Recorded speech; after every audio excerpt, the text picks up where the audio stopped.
Good evening, everybody. Welcome to episode 32 of Outlandish Talmud Stories, Outstanding Life Lessons. Tonight's class is titled Murder at the Purim Feast. Sounds like a very harsh title. Raz, hope this murder mystery isn't too scary before bed. Well, I'm going to try to unscarify it. It is truly an outlandish story tonight, but with truly an outstanding lesson as well as it is every week. So thank you for joining. I want to thank J.J. Thorne for dedicating tonight's class in honor of his wife, Jennifer, who supports him so much in his Torah study and his spiritual growth and development. And I know that he does the same for her. And it could be the two of them are watching together live. It's a wonderful way for a couple to spend their evenings studying Torah together. So thank you very much. Yasher Koach, may Hashem bless both of you with continued success in your growth of Torah study and spiritual development, and much joy and happiness from each other and from your family. If you would like to dedicate a class to help us continue doing what we're doing, there's a link in the video description, and you can do just that. Also, I hope you've downloaded the source sheet for tonight. The link is also in the video description. Tonight we have a fascinating story. It's from the Talmud, Megillah. Megillah is really the tractate of Talmud that talks about the laws and the traditions and the history and the interpretations and the customs of Purim. Purim is coming up in just a few days. That's why we're going to be studying this story, which is a historical story about Purim, but it's going to illuminate a lot about Purim for us. It's going to take us on a journey, and I hope you're ready to come along. So let me give you a bit of background. You know that one of the four mitzvot on Purim, there are four different mitzvot: to hear the Megillah, nighttime and daytime. This year it's Thursday night and Friday. Also to give charity, matanot ledyonim, at least to two poor people. Also to give a food gift, at least two foods to one recipient, one friend, mishloach manot. And the fourth mitzvah is the mitzvah of Seudah, of having a feast, the Purim feast, the Purim party, which everyone has in their families, in their communities. This year, very different than normal years because of COVID and other things going on. But however it is, that should never minimize in the simcha. The simcha has to be a simcha. So you have to work harder this year. If you don't have all of that support system of the friends and family you normally have, then we have to work even harder to inspire that joy of Purim. Now, you know how these Purim parties go sometimes. These parties sometimes become real feasts, fests. A lot of indulgence, a lot of food, sometimes a lot of drinking also. And we're going to talk about that because drinking on its own, I mean, Jews don't drink. We're not shikurim. We're not drunkards. We don't drink just to get drunk. So what's going on over there? And how should you be orchestrating, conducting, experiencing your Purim feast? What's the goal of the Purim feast besides just indulging in a delicious meal with family and friends? I mean, we have Shabbat feasts, we have festival feasts, but there's something special about the Purim feast more than any other time of the year. And we're going to learn about a story from a Purim feast nearly 1700 or 1800 years ago and try to take away a lesson for us as well. So we're going to get started on the first source, which is from the Talmud Megillah, page 7b. Some background to the story. The main subject of the story is a great rabbi. His name is Rabbah. The text link should be in the video description. If you're watching on Facebook or YouTube, Allison, there is at the bottom, there's a link in the video description to tonight's source sheet. So the main subject of the story is a great rabbi. His name is Rabbah. Rabbah, the son of Nachmani. Rabbah is an Amora. He's a Babylonian sage around the end of the 3rd century. And he was a student in the yeshivas in Pumbedisa and in Surah. He was a wonderful student. I mean, he was a gadol. He was one of the leaders of the generation. Even as a student, his Rabbi Reb Huna in Surah would rarely rule a halacha without his prior student Rabbah alongside him concurring with what he would say. Eventually, actually the whole time he was a student there, his colleagues in Israel were always nudging him to come move to Israel study there. He would have what to gain there, but they would have what to gain from him being there. But he never really conceded to their request, and he spent the rest of his days in Babylon. And eventually, after being just a student and a great sage, he in fact becomes the head of the yeshiva in Pumbedisa himself. So he's not just anybody. He's the head of the academy. And it's told that he welcomed and he brought in many new students into the yeshiva, so much so there was a period during the year, it's called the Yarchikala season. That was the season perhaps during the summer months, so people had more time and they would come together. Even the regular workers, the balabatim, who throughout the year could not join the yeshiva, but they dedicated these weeks to come study Yarchikala or during festival times. And it is told about Rabbah that he eventually would attract about 12,000 students each session. That is how great he was. He was so great that, and he caused a major disruption, because reports came to the Babylonian emperor that there's these few weeks or couple of months a year that there's so many people not paying tax money because they're not working, because they're dedicating their time in the yeshiva. 12,000 people who are not paying their commitments for those weeks or months. And the government got very upset about that. So they started to pursue Rabbah and to get him in trouble. So Rabbah heard what's going on, so he ran away because he knew he was going to be killed by them. So the story goes that he managed to escape them, and eventually he does pass away, not in the hands of the Babylonians. He passes away somewhat naturally.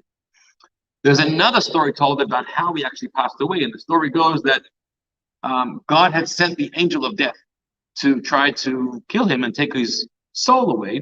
And whenever the angel of death tried to get near, he could never get near him, because Rabbah was immersed 24/7, every spare moment that he had, in studying Torah. His eyes, his mind was glued to the books. So he was so attached with studying and thinking Torah that the angel of death could not get near, could never have a moment to be able to extract, take away his soul and to cause him to pass away. Now, how does he pass away in the end? So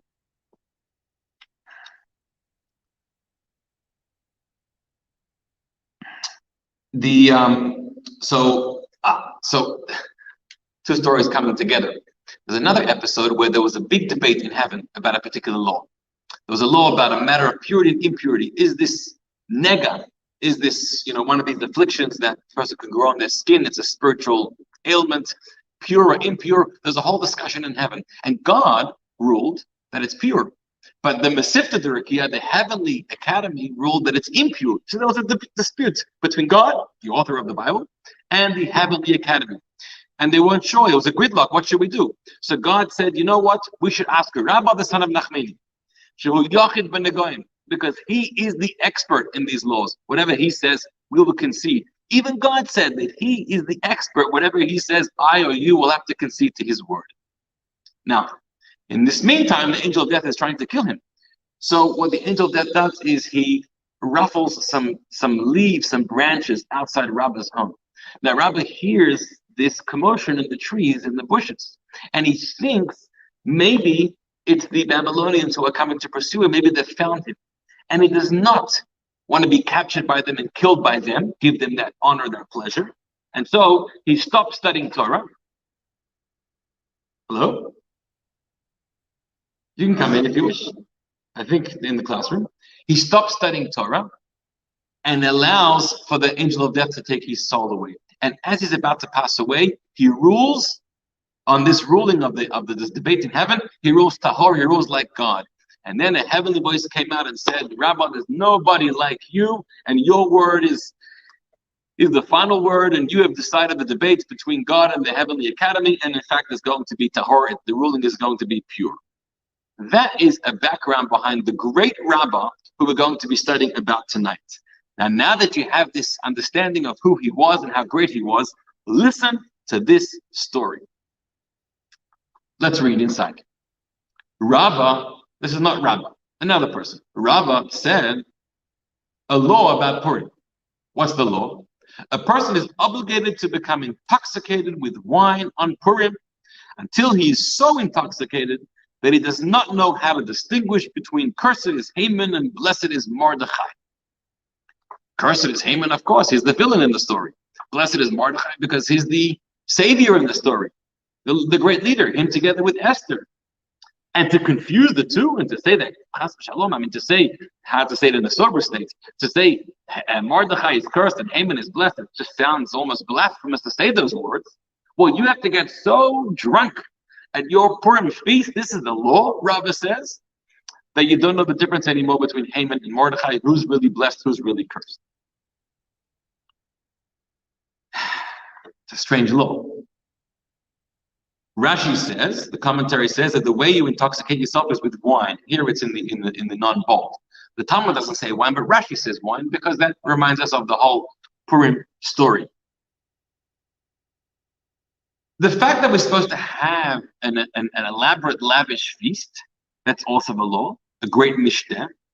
And there's a great commentary from the Kedushas Levi, which was Rebbe Levi Yitzchak of Barditchev, one of the colleagues of the Alter Rebbe, one of the first Hasidic masters. And he says a beautiful thing. And I'm mentioning it now because we're going to expound upon this later. It's going to, on a new depth, on a new level. He says, we know that Purim has a similarity to Shavuot. Shavuot was the day of the giving of the Torah, right? But the giving of the Torah, we received it, but with a lot of challenge, as we're going to learn about soon. And then Purim, we sort of re-received the Torah. We recommitted ourselves to the Torah. It's like a second day of the giving of the Torah. So Shavuot is an interesting law, different than every other festival. When it comes to all festivals, there's a dispute. Is the day of the festival like Pesach, like Sukkot, like the other festivals? Are the days supposed to be dedicated LaHashem, to God, prayer and study and being in the synagogue?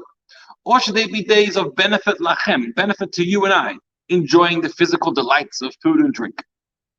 One or the other. And so we make maybe a compromise. But when it comes to Shavuot, the festival of the giving of the Torah, everybody agrees that there has to be some benefit to you and I as well. Meaning it cannot just be a day of Torah study and of prayer, but it has to be a day of also physical benefit, enjoying the foods and the drink and the feasting of the festival. Why? Because it's the day we receive the Torah, and we should show God that we're happy. We're happy to receive the Torah. It's not a burden on us. So we don't have to always run to shul and be away from the family, but we should be home and enjoying a feast and enjoying the cheesecake or whatever it is. We're happy that we received the Torah. So Purim is a rededication to receiving the Torah once again. So also we have to be happy, not just with reading Megillah and performing mitzvot for others, but also the physical benefit of enjoying good foods, good wines, good drinks during the feast as well. Okay, that makes a lot of sense. That's beautiful. But why the wine? Why the intoxication? What value, what virtue is there in becoming drunk? Okay, well, let's find out. Let's read the story that happened. Rabbah and Rabbi Zeir prepared a Purim feast with each other. One year, Rabbah hosted a Purim feast. This is the subject of our story. And he invites his colleague, Rabbi Zeir. Come, join us, join our family for the Purim feast. There wasn't COVID back then. Fine, he accepted the invitation and he came. And they became so intoxicated, they were so drunk, to the point that Rabbah arose. Come, Rabbah. Rabbah got up. V'shachtei leRab Zeira, and he slaughtered Rabbi Zeira. He murdered him. The next day, when he became sober and he realized his colleague is dead, lying on the floor from last night, right? Rabbah wakes up from his drunkenness, and he sees he's dead. He sees his colleague is dead on the floor. So he prays to God for mercy, and he revives him back to life. It's a crazy story. The next year, Rabbah again gives a phone call, or in those days a message to Rabbi Zeir, and he says, let the master come and let us prepare the Purim feast with each other again. Are you going to join me again this year for the Purim feast? What did Rabbi Zeir respond to Rabbah? He said, miracles don't happen each and every hour. They don't happen all the time. I'm a little concerned about what happened last year. I'm not sure if it's going to happen again. You're going to kill me again, but you're not going to be able to bring me back to life again.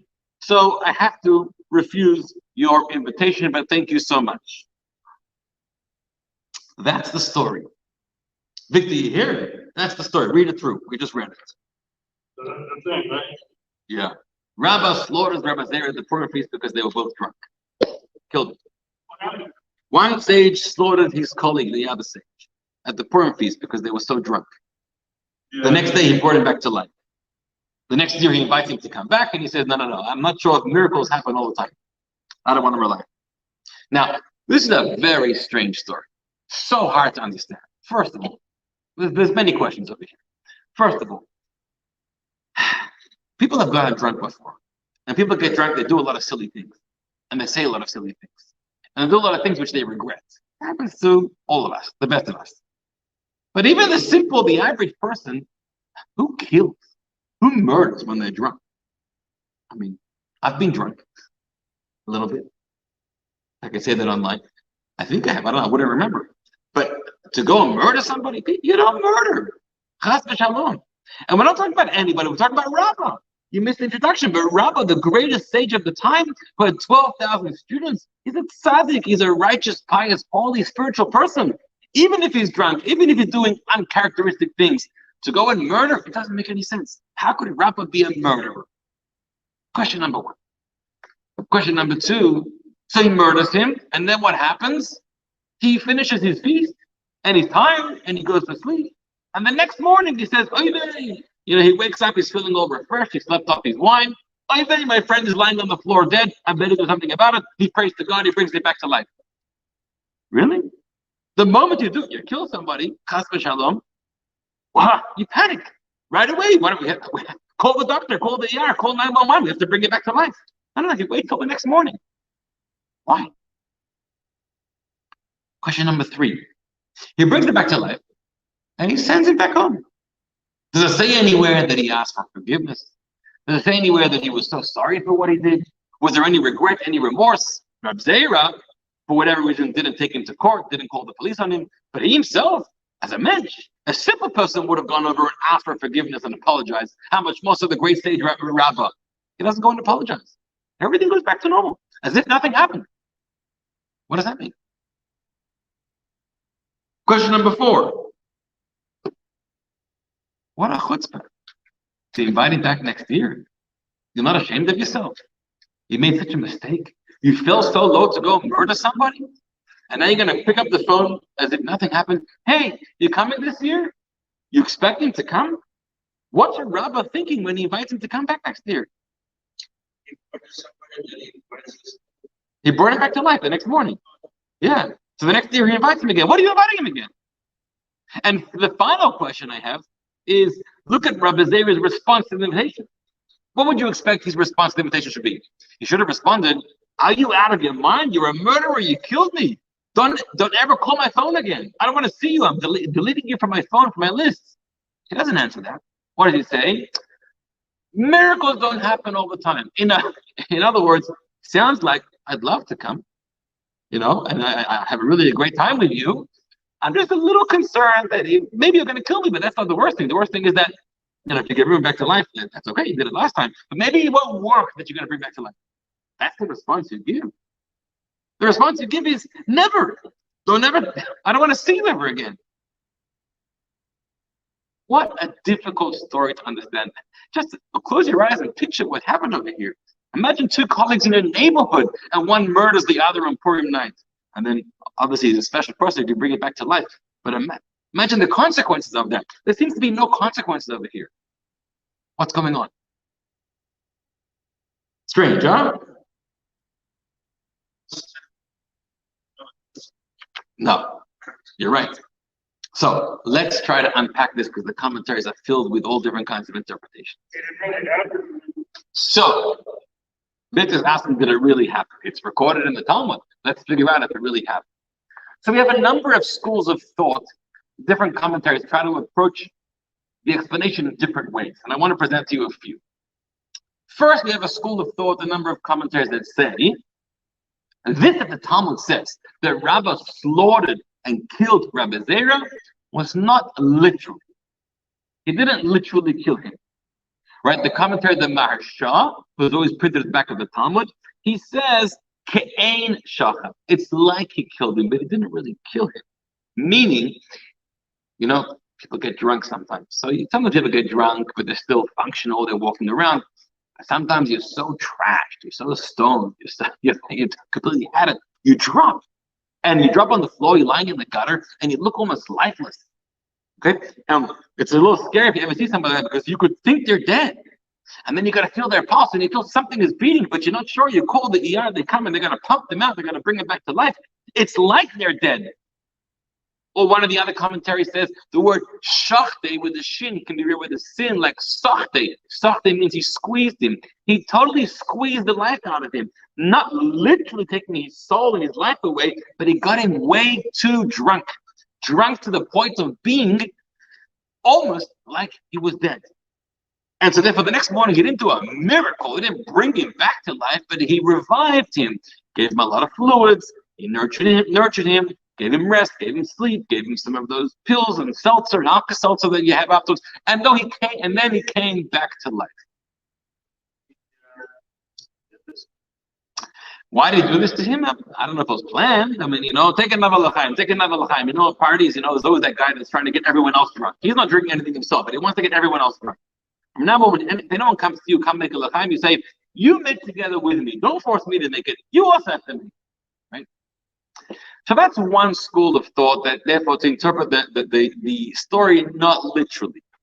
Now, it's a little more easier to accept that commentary, except the problem with it is that it's not the simple implication of the Talmud reading, because the Talmud clearly says shachte. The word shachte is the slaughter, and the Talmud then says the next day hechya, the next day he revived him, brought him back to life.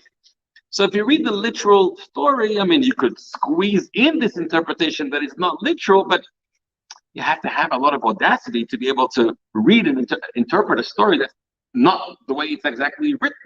So maybe we have to try to find a commentary that could help us understand the text literally a little better. Okay. There's a lot of commentaries in this. Next, we have another school of thought. A number of commentaries that say that shachte, when it says that Reb Zera was slaughtered, he was killed, it's literal. He really did die. Rabbah could kill somebody? So the commentary says he died, but Rabbah did not kill him. He did die, but it wasn't Rabbah's fault. Because he points out interesting, there's a letter that's missing that should have been in the Talmud. So if you look at the original Hebrew Aramaic, we didn't have it. I just have the English over here. But in the original Aramaic, it says, Come Rabbah, Rabbah got up, shachte le Rab Zera, and slaughtered Rab Zera. Now I just put in the word and, which is a verb. If it would have said v'shachte le Rab Zera, and he slaughtered Rab Zera, that would be the continuation of Rabbah's activity. He got up and slaughtered Rab Zera. But the Talmud misses that vav. If you would make a comma there or a pause, you'd say, come Rabbah. Rabbah got up for whatever reason to do what he wanted to do. And in a separate statement, shachte le Rab Zera died. Why did he die? Maybe he died from too much alcohol. Maybe he died from overdose. Who knows what he died from? But the death was not the murder of Rabbah. So this commentary learns that Rab Zera really did die, not to Rabbah's fault. Rabbah realizes the next morning, Oyvei, my colleague, is dead, and he performs a miracle and brings him back to life with the prayer, with the help of God. So this commentary is a little more literal in terms of the actual word slaughter implies death, and he really did die. And also takes away the accountability, the liability, the negligence of Rabbah being a criminal and murdering someone. Except that it's also not the simple implication of the words of the Talmud. It's sort of trying to squeeze it in because there's a vav missing, the word and is missing, so we can separate the sentence into two different parts. Rabbah gets up and does his thing, and then Rab Zera is slaughtered. Who slaughters him? He died. He doesn't say what from. That is not the simple reading of the Talmud. The simple reading of the Talmud is Rabbah gets up and slaughters and kills Rab Zera. So again, hard to imagine that is the true meaning of the Talmud. By the way, just to expand this conversation and to understand Rabbah a little more, there is a Talmud in Shabbat, in Tractate Shabbat, and the Talmud talks about people are born on different days. They are born with different natural inclinations. We know all of us are a mixture of nature and nurture. So you're born with a particular natural disposition and personality, and then also nurture based on your upbringing, your home, your parents, your school, your education, your environment, right? That also conditions you. But we're also born with a particular nature. Nobody's born just blank. So the Talmud says, depending on the day you're born, will define what kind of nature you have. Not only that, I'm not going to get into all the days right now, but also the hour that you're born. Because there's this concept, every hour of the day is being governed by a different mazal, a different constellation in heaven. And then the Gemara, at that time, the Gemara talked about 7 planets, 7 constellations. What they considered the constellations that govern. And there are 7 of them. And one of them is called Mazal Ma'adin. Ma'adin comes from the word dam, the constellation of blood. Which is which planet? It's in the news nowadays because we just landed rover on planet Mars, the red planet, right? Yeah, we're getting live feed from there. Maybe we're looking for life over there. Who knows? You never know. So if you are born at the hour of Mazal Madin, when the red bloody constellation is governing, the Talmud says, you know what your personality is going to be? Your personality will be a bloodletter. You'll be somebody who causes bloodshed, which means you'll be a murderer. If not a murderer, maybe a thief. If not a thief, maybe a shochet, a slaughter of animals. If not that, maybe a mahal, maybe someone who circumcises children. Something related to blood, maybe a doctor, maybe a surgeon. Now, Rabbah was once teaching this idea, and Rabbah said, I got news for you. I was born in the hour of Ma'adim. I was born during that hour when the bloody red constellation is governing, and I don't let any blood, I've never shed blood before.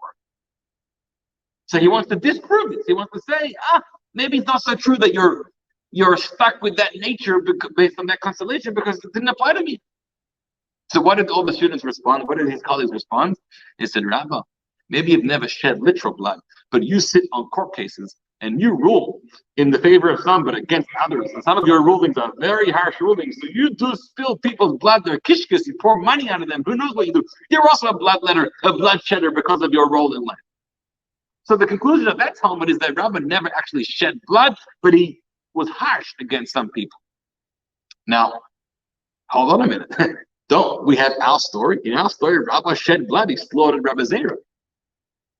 So maybe you want to say that story didn't happen yet. Maybe that story happened after he taught this teaching about never having shed blood, even though he's born in the Mazal Ma'adim. Maybe. But we see Rabbah has some inclination towards bloodshedding, possibly.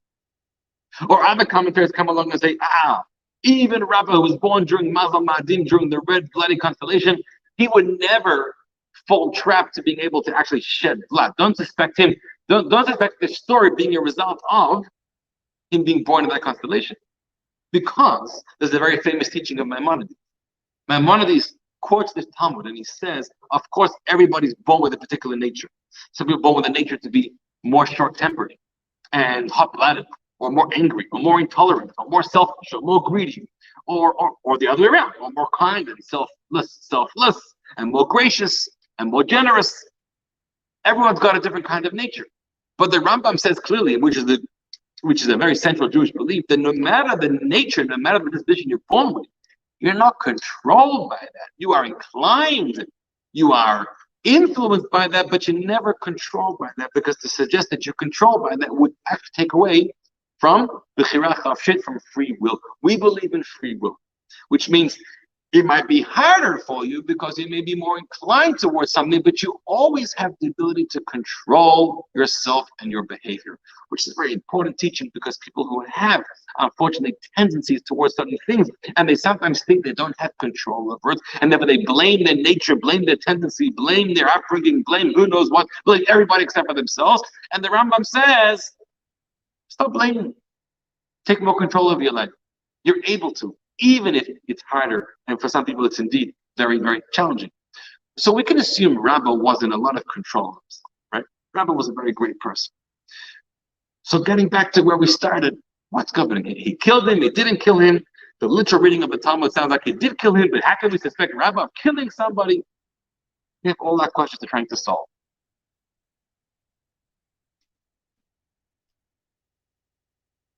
Then we have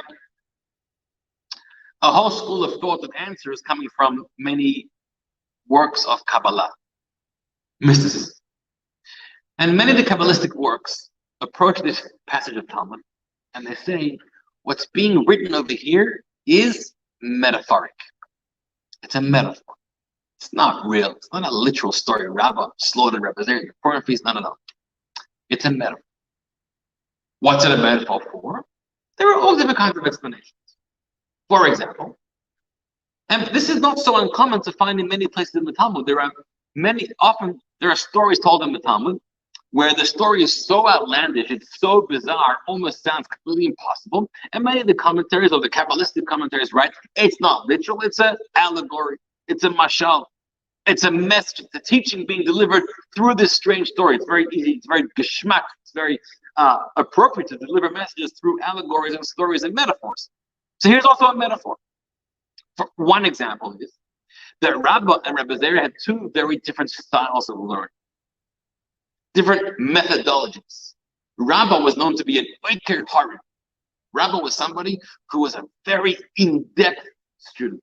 He took every word, every passage, every line of the Torah, and he ripped it to pieces, and he wanted to go deeper and deeper to understand the depth of its meaning, not so much the breadth, to cover a lot of ground. He wanted to stop and pause and understand deep into what's being said over here. Rebbe Zera had a different approach to learning. Rebbe Zera was more a breadth kind of person. Let's cover ground. Let's have a lot of knowledge, a lot of information. How well do you understand it? How deep did you get into the knowledge? Do you understand the core, the essence, the logic of what's being said over here? Let's get deeper and deeper. Rebbe Zera didn't focus on that. And the two different schools of thought. How do you approach it? How to study Torah, how to study anything for that matter. Do you go slow, cover less ground, and go deeper? Do you go faster, cover more ground, have more superficial understanding? Different schools of thought. But Rabbah, who represented one, obviously, and Rebbe Zera represented the other, they butted heads. Because when they were running the yeshivot and setting up curriculums, they were butting heads. How should the curriculum be set up? So Rabbah slaughtered Rebbe Zera at that Purim feast, which means Rabbah somehow influenced or overpowered or berated Rebbe Zera for his methodology of learning. That's not how you study Torah. I'll show you how to study Torah. And somehow he came out with the upper hand. So that's an example of how that story could be a metaphor for another idea that's being expressed. Now, we could interpret the Talmud like this, except, as is, like I said, many stories of the Talmud are interpreted allegorically, except in this story, it seems problematic to suggest that way. Why? Because notice the context of where the story is being placed. This story is on a page of Talmud that's discussing the laws of Purim. In fact, the law preceding this was the teaching of Rabbah. The Rabbah gave a halachic instruction, a halachic command. He said, you are obligated to drink wine on Purim and your feast until you become intoxicated and drunk. You know, the distinction between blessed is Mordechai and cursed is Haman. That's a law. And then later on the page, there's more laws being discussed over here. And in the middle of the story, you're going to tell me that in the middle of a page of laws, they stuck in a story that's a complete metaphor and allegory for something that's totally not legal by nature? It doesn't make any sense. If it would be placed elsewhere on a page full of stories, which you have those pages in the Talmud, fine, it makes sense. But the story is stuck over here on a legal page during a legal discussion. It's hard to suggest that this story is just a metaphor and an allegory. Therefore, what we want to be able to suggest is that the story is literal.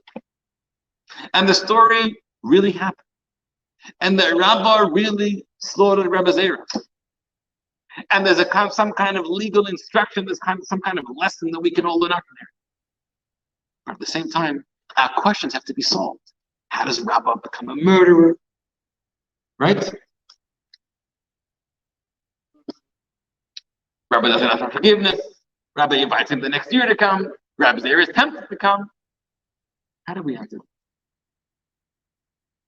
So, I want to tell you a final explanation. This is an explanation that was given at a Purim Farbrengen in the year 1984 by the Lubavitcher Rebbe.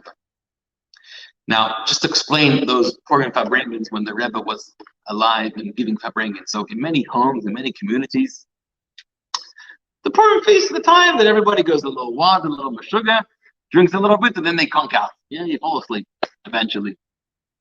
Until your wife nags you, kids, you gotta get the kids, put them to sleep. Okay, so it's one of those endings. But in Crown Heights or in Brooklyn, it happened in other places also, but especially after your Purim feast, then you went to 7-7. And then the night just began. Because the Rebbe would teach Torah and deliver discourses for the next 5-6 hours. You couldn't be drunk because you needed to be alert and awake. And in fact, some of the deepest teachings and greatest ideas that were taught on Purim night, at Purim farbrengen. That's the time the Rebbe let loose a little bit and maybe said a little extra l'chaim more than normal. And if you study some of those farbrengen, some of the talks that were given, very deep and profound and very geschmack, very enjoyable. A lot of essential Jewish themes were spoken about. So in 1984, the Rebbe addressed this story. How could it be that Rabbos kills Rebbe Zera? And the Rebbe says, we have to straddle with two different extremes. On the one hand, we want to suggest that the Talmud is literal. It really happened. Let's not make up stories and squeeze interpretations that don't belong there. On the other hand, we don't want to suggest that Rabbah was a criminal. How do we blend these two things together? And so the Rebbe gave an explanation that is so amazing and so deep, and it teaches us about Purim. And so this is the takeaway, and now I want to share it together. You ready? Good. To understand this story, we have to go back about 1,000 years. More. It's a story in the Torah. Vayehi bayom hashmini, in the portion of Shmini in the book of Leviticus. Shmini means the 8th day. 7 days after the Jews and Moses are practicing assembling and disassembling the tabernacle, the Mishkan that we're reading about now, were commanded to build. And on the 8th day, which is the first of the month of Nisan, finally the Mishkan was dedicated. It was built to service in, to worship in. We now have a tabernacle, a home for God in our community in the desert at the time. Could you imagine what a festive, joyous day that was? After all this effort, receiving the Torah, and then there was the sin of the golden calf, and God says, build for me a home, and I will dwell in there. They finally built it. And there was a lot of pomp and a lot of ceremony on that day, and there were different sacrifices and different slaughtering of animals and different kinds of worship. It was a very exciting day, and then Moses gives a blessing to the people. Everyone was on a high. And then a tragedy happened. At the greatest of moments, Aaron had 2 sons, Nadav and Avihu, and the Torah says they came in to the temple, they offered an Eish Zarah, they offered some kind of sacrifice they weren't supposed to. And what happened? They died. Aaron lost 2 sons on that day. Tragedy happened. Now, God turns to Moses and to Aaron and says, Bikrovai ekadesh. I have sanctified myself through those who are close to me. Meaning, Moses, this is how Rashi says, Moses turns to Aaron and says, I knew on this day there's going to be some kind of sacrifice and God's going to sanctify himself through those that are close to him. I thought it's going to be me and you, says Moses to Aaron, because you and I are the closest to God. We're the leaders. I didn't realize that your 2 children, Nadav and Avihu, are even greater than us. God considers them closer to him than we are. And therefore God took the life of your 2 sons as some kind of sacrifice, some kind of offering, but he did it through the people that are closest to him, who he loves most. In other words, this wasn't so much a punishment. They didn't do necessarily anything wrong, but rather God took their life because of how holy they were. What happened over there? They just did something wrong, they didn't do something wrong. They were guilty, they were very holy. Why they're being killed, why they're dying? How to explain this tragedy? So there's a number of explanations about what they maybe did wrong. Maybe they didn't want to get married, maybe they didn't want to have children, maybe they spoke against the authorities. But if you look at the Torah's literal reading, the very next passage of the Torah, after the story of their death, is the command that God says to Moses and Aaron that a Kohen, a priest, cannot enter into the temple, cannot perform worship in the temple if they are drunk and intoxicated from wine. Why would this be the choice of the next instruction after the story? So the Gemara learns out. That tells us what their mistake was. They entered into the tabernacle drunk. Now you can imagine there's a lot of spirits, a lot of l'chaims are flowing that day, right? All the l'chaims came out, l'chaim, we have a mishkan, we have a temple, we have a tabernacle. It was very exciting. You could say l'chaim, but then you can't go into the temple and worship. That's the law. But they went in and they worshipped. And the very next instruction was God was that you can't do that anymore. That's wrong. Oh, right. But hold on a second. So they were wrong. They were drunk. They went against the law. So then why is God saying, Bikrovai Kadesh, I'm sanctifying myself to those who are most beloved to me, who are those who are closest to me. How are they closest to you? They did something that was unfavorable in your eyes. They went into the tabernacle drunk. You don't worship God when you're drunk. You can't do anything serious when you're drunk. You don't engage with your spouse when you're drunk, because when you're drunk, you're not serious. You don't even focus on what you're doing. You have to have your senses about you when you want to express love to your spouse, love to somebody, love to God. It's not a joke. You have to take it seriously. When you're drunk, you're lightheaded. Right?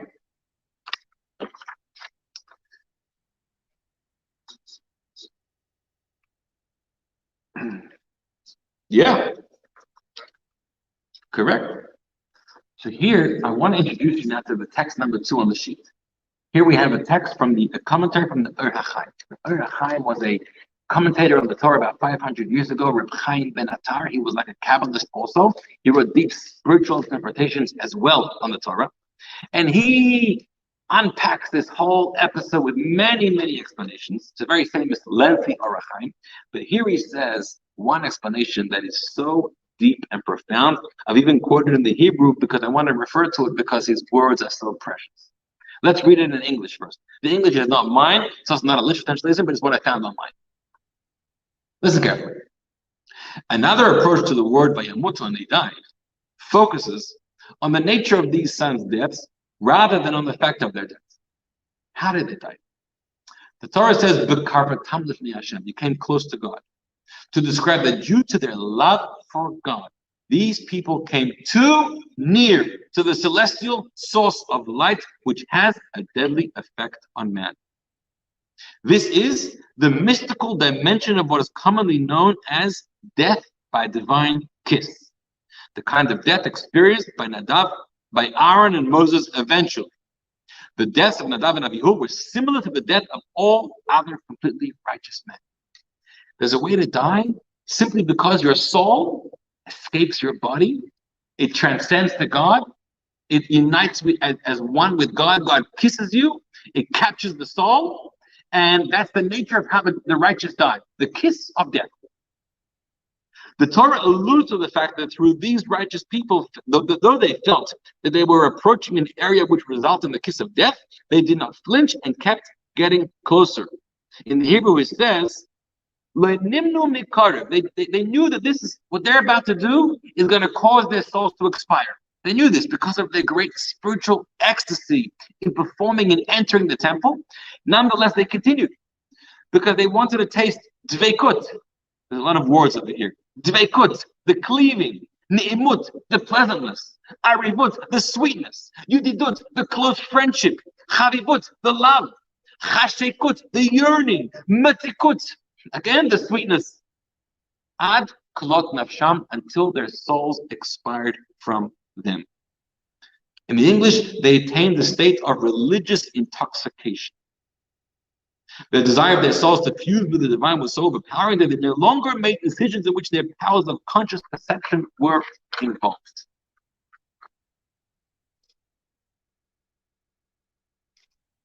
Skip a few lines. Basically speaking, we're dealing with the natural abhorrence each soul has for the need to be imprisoned inside a mere body. It's always the soul's desire to escape the body. Nadav and Abihu's souls experience such an urge in an unusual manner. Every soul, if you ask a soul, if you could talk to a soul and you'd say, "Hey man, how you doing?" You know what they're going to say? Even if you in your lifetime are treating your soul pretty well, and his interests and his desires and his agendas, they're going to say, I'm not feeling at home. I'm not feeling in my element. I'm trapped by the body, by the animal soul, by the distractions, by, this guy who's my host. He loves to eat, he loves to press, he loves to golf, he loves to surf, he loves to get distracted, he loves to hate, he loves to be jealous, he loves to be selfish. He loves to do all kinds of things that I have no feeling for, right? So you ask the soul, so where would you prefer to be? What does the soul answer? I want to go back home. I'm a stranger in this world. I want to go back home. Now that soul, even in the most righteous of people, for sure if somebody's not very righteous, the soul wants to go back home. But even in the most righteous of people, at the end of the day, living in the limitations of this physical world, a soul can never experience it and enjoy what it truly desires in its most potential way. The soul wants to go back home. And there comes to moments or experiences where if you achieve such a level of spiritual, religious transcendence, a soul can leave a body and a person can expire.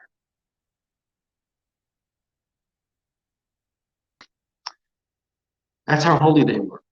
And they knew it's going to happen, but they still continued to do it because they wanted to have that taste of that connection. In other words, thank God we don't understand everything in this world. Thank God there's a lot that we just cannot fathom and cannot look into.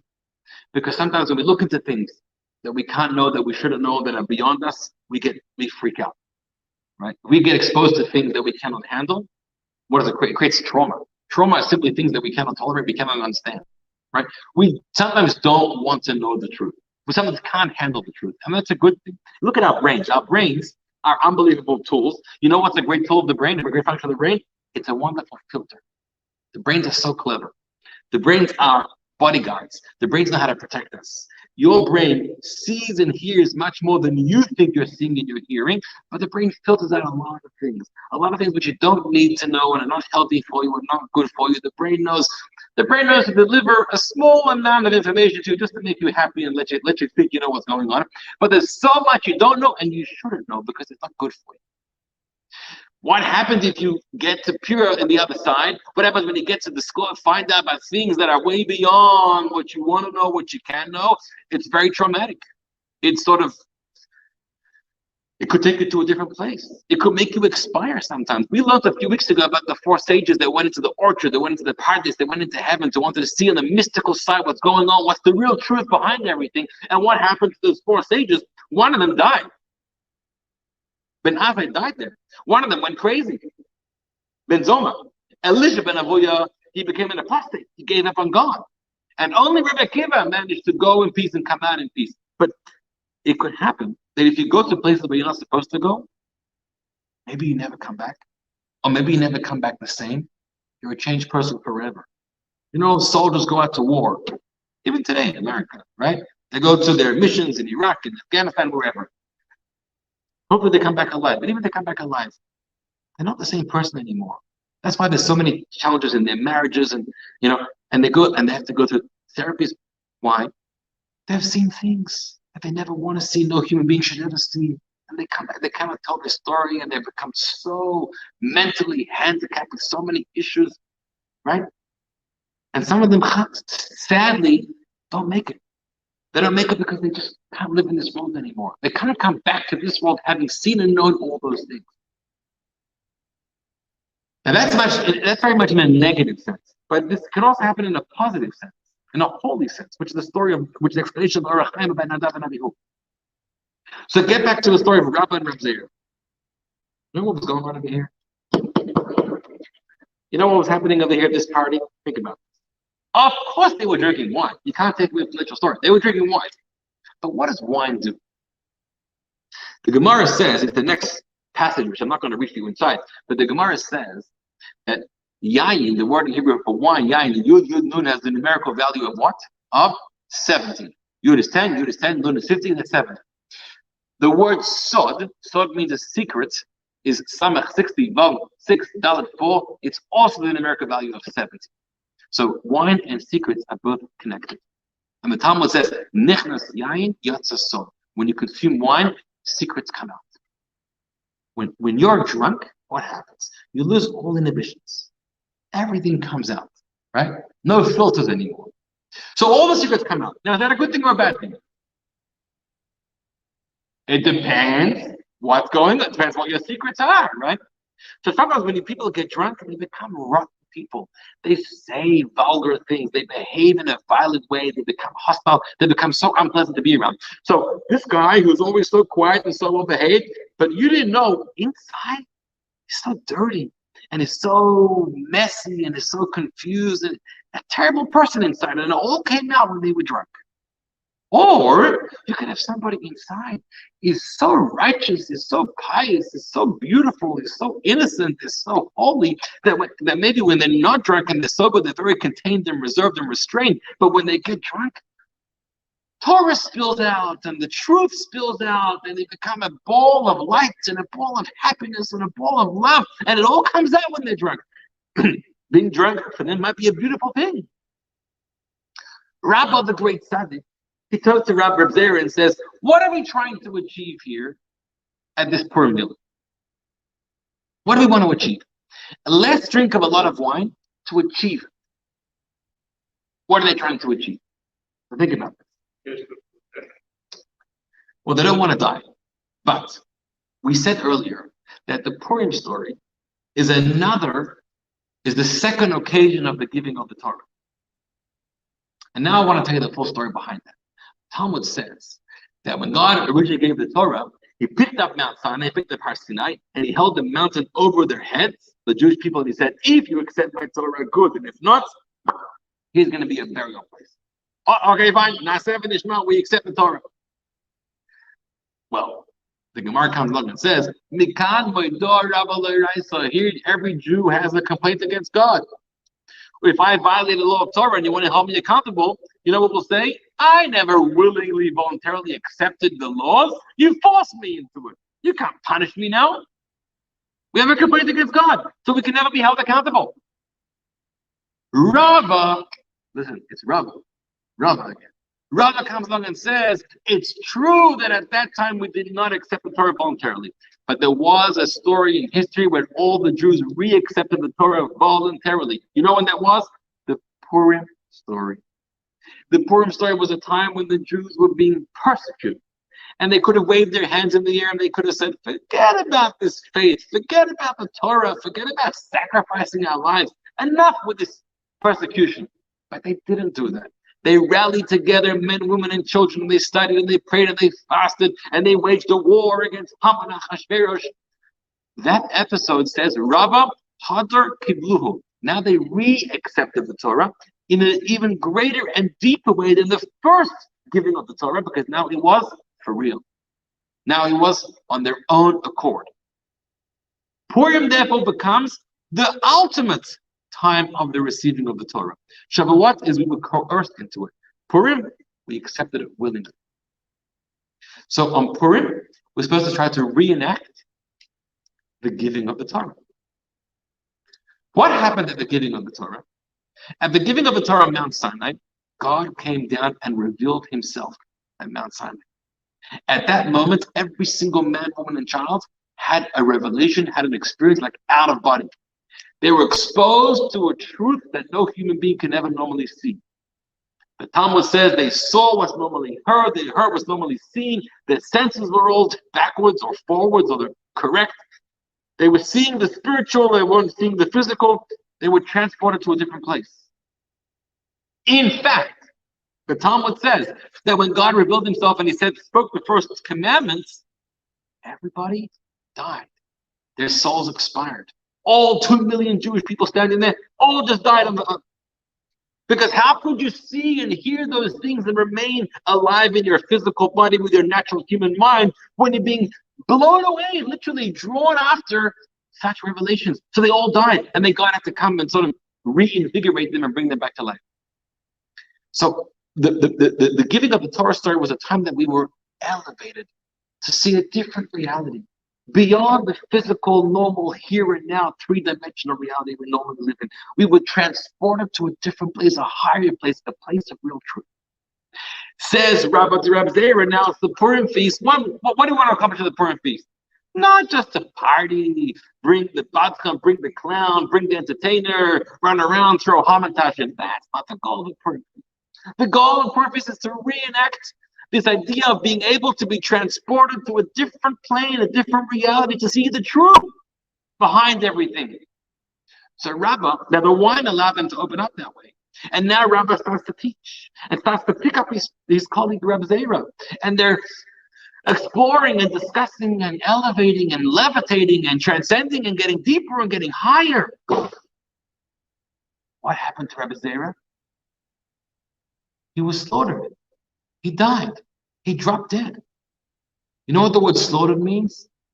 Slaughtered, we think it means with a knife. It doesn't have to mean with a knife. The word shachat, the Gemara says, is the same word as mashach. What does mashach mean? To draw after, to draw near. Meaning just the laws of the knife, actually. There's many ways you can cut something. So the way you cut an animal, the neck, from the word the shachat, what do we learn? You can't chop, and you can't, it's called a slice. It has to be mashach, drawing after. That's the way you got to do it. So Rabbah drew Reb Zera. He picked him up. Right? The Hebrew says, "Come, Rabbah." Rabbah got up and then slaughtered Reb Zera. What does it mean? He got up, meaning he transcended. He picked himself. He was picking up the whole room, the environment. He really brought about the revelation, the reenactment of the truth, of giving of the Torah. And Reb Zera dropped dead. Similar to all the Jews who dropped dead at the giving of the Torah. Similar to Nadav and Avihu who dropped dead in the tabernacle, the kiss of death. They went to a place which the human mind and faculties could not fathom, and so they expired. The souls left them. Why didn't Rabbah die? Reb Zera died, but not Rabbah. So think about this. Think about their names. Rabbah means big, means great, means large. Zera, the word Zera is the Aramaic for small. Rabbah had a very broad mind, a broad soul. Rabbah could handle a lot. He didn't know that his colleague Zera could not handle all that. Zera had a smaller mental capacity, a smaller spiritual ability, smaller faculties who could not handle that much. But Rabbah didn't know that. He thought his colleague is the same as him. So Rabbah starts to share it, to expound and to pick everyone up. And Rabbah can handle it. He can handle living in that world, seeing that truth and still be 2 feet on the ground. He didn't know Zera couldn't handle that. And so he killed Zera, literally. He didn't kill him with a knife. He didn't kill him with any warfare in a criminal way. He killed him because he overdosed him on spiritual delights.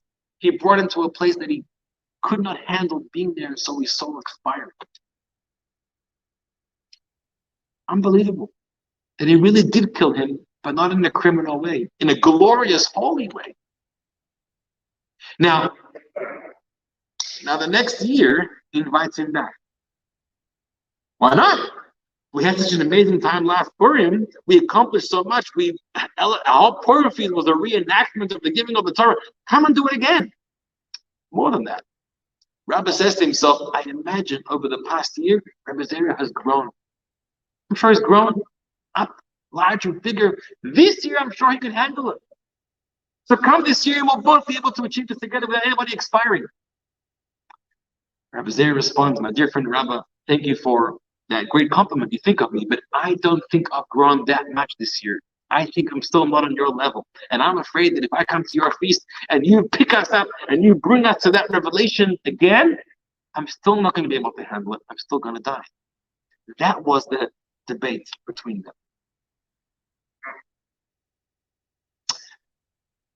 It's such an amazing idea because it teaches us that what Purim is supposed to be about. So when the Rebbe spoke this, I want to share 2 stories because I want to make it a little practical.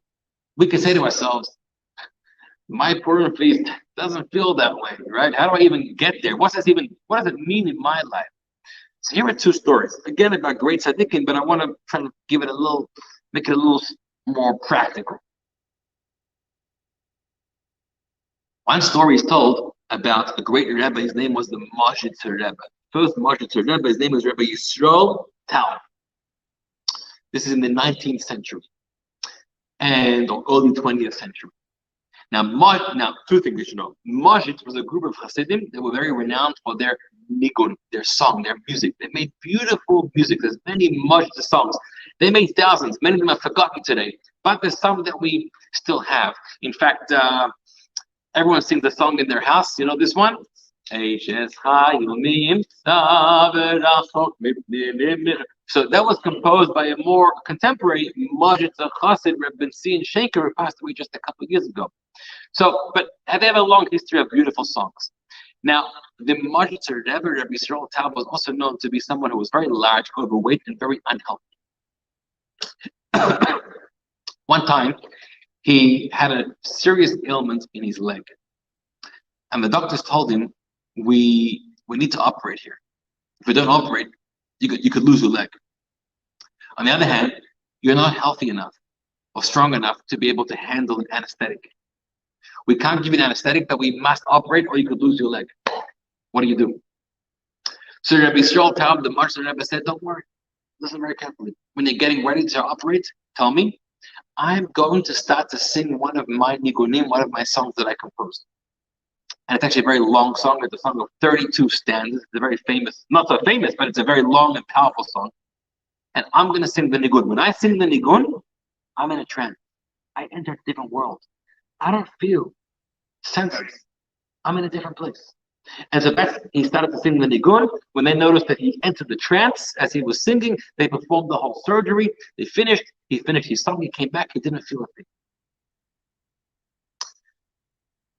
Even on a minuscule level, you know, sometimes normally on a normal day, you wake up in the morning, you're hungry, you gotta eat breakfast. An hour later, you're hungry, you need your snack. An hour later, you need another snack. At lunchtime, you're even hungrier. And throughout your day, you're always munching on something. Everyone's always munching.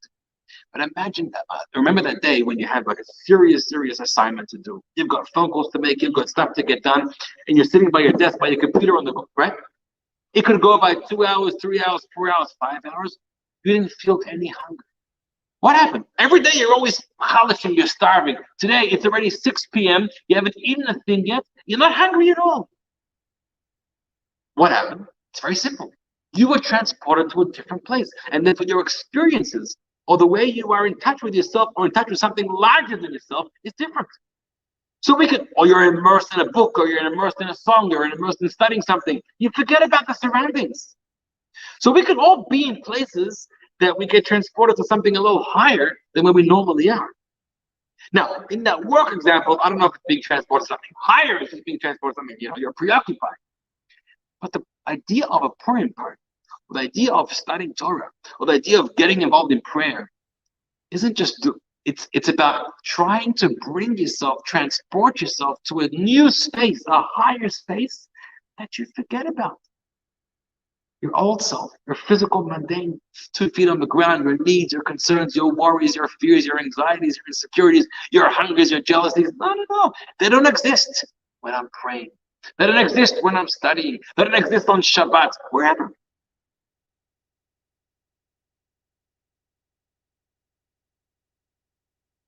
I'll tell you one more story. I'm going to have to conclude. The Alter Rebbe, the first Chabad Rebbe, Reb Shlomo of Liadi, when he was a young adult, he had to make a decision where to continue his studies. He could have gone to Vilna, studied with the Vilna Goyim, or he could have gone to Mezrich with the successor of the Baal Shem Tov, the next Hasidic Rebbe, Reb Dover of Mezrich, and he chose to go to Mezrich. Now, when he got there, he was very uneducated in the spiritual teachings of Hasidism. So the Maggid of Mezrich, Reb Dover, made a shidduch, made a chavrusa, a match between his son. His son, his name was Avraham. He was known as Avram Hamalach, Avram the angel. He was called Avram the angel because he was truly an esoteric spiritual person. And he connected the two together and he said, you guys are going to learn every day for 6 hours together. For 3 hours, the Alter Rebbe will teach the Rebbe Avram the Malach, Nigla, Talmud, Jewish law, because the Alter Rebbe was a master in those things. And for 3 hours a day, my son will teach you Nifter, the spiritual, esoteric, Kabbalistic, Hasidic teachings. So each one will teach the other for 3 hours a day. There's many stories about those learnings. But one day, after they were learning the 3 hours of these spiritual, mystical teachings that Rabbi Avram was teaching the Alter Rebbe, and then afterwards, Rabbi Avram walks into the back room and he sees the Alter Rebbe was eating a bagel with a thick coating of some kind of delicious bread, or butter, a bagel mit butter, butter, cream cheese, whatever, like a kind of indulgence. And Rav Malach looked very surprised, and he says, that's what you're attracted to after 3 hours of the journey we were just on. You're learning about these esoteric ideas that transport us to higher worlds, to forget about our mundane physical bodies, and now you're gravitating towards this. You got to eat a bagel, I get it, but you have to spread it with butter, and you have to spread it with a little butter. It has to be so much, thick layer of butter. Dr. Rebbe said, I'm literally saving my life right now.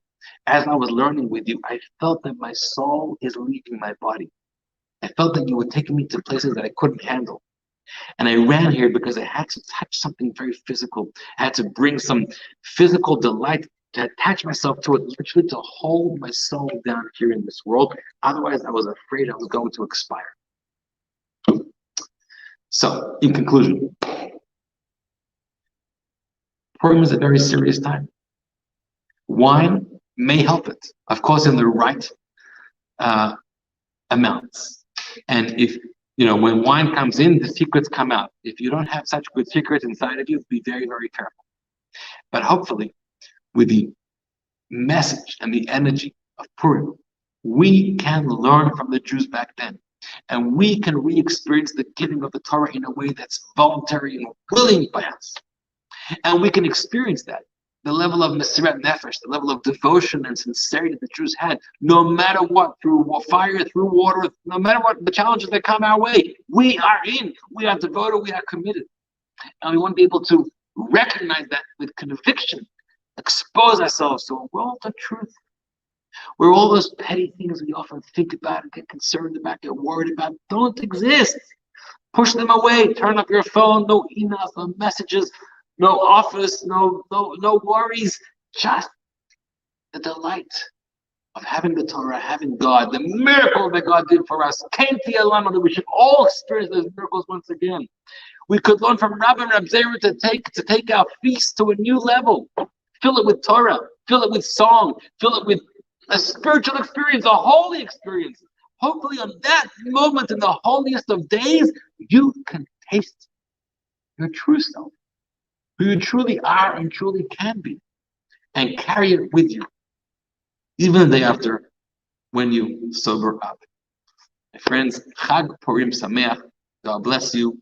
No slaughtering, no killing, but rising to the occasion and picking ourselves up and picking each other up as well. Chag Sameach, and God bless you.